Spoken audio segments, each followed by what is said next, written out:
Number 5, whoops, you're a failing business. Striving to become a working artist is by definition a small business venture, and most small businesses fail.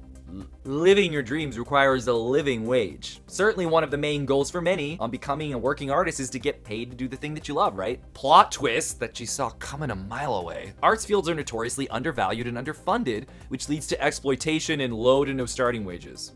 Australia recently did some good research on this, noting that the average income of working artists was 26% below the national average, and that included non-arts-based income. Only 1 in 10 artists worked full-time on their creative practice, while the remaining 91% got most of their income from other work. The report found that the annual average income based solely on creative work was around $23,000. Arguably not a living wage, especially if you live in a bigger city. In order to get paid in the arts, many artists are classified as self-employed. Artists in the US are 3.6 times more likely than the rest of the workforce to identify this way. If you're trying to be a working artist, you are also likely, perhaps accidentally, trying to be an entrepreneur.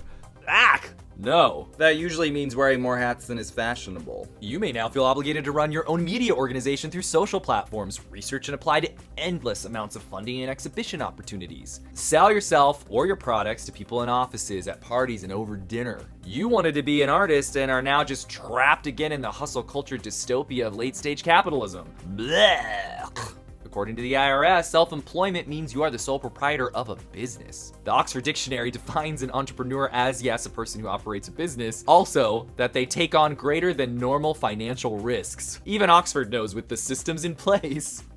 It's a crappy business model. For many, this is also antithetical to being an artist, which can induce a cluster of inner turmoil. What can we do to counter these roadblocks? We can revolt and destroy capitalism as we know it, which, hey, I'm listening.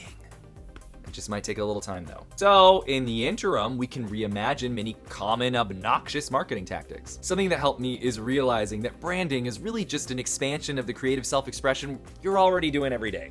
We create our identities with the clothes that we wear, music that we listen to, and movies that we love. I learned if you put the same imagination you put into making your art into the promoting of that art, hey, 1, you'll have a lot more fun, 2, you'll grab some attention for your work. When I started writing seriously, I made a page on my website that wasn't just a receptacle for old bios, but dedicated to pitching myself as a writer. I even used the basic tenets of search engine optimization, and yes, people and businesses, like RuPaul's Drag Race for instance, have found me through the Google, hired me, and paid me with money to write for them. And that feels great, which makes me want to work a little bit more on this kind of stuff. And then that'll perhaps happen for you too.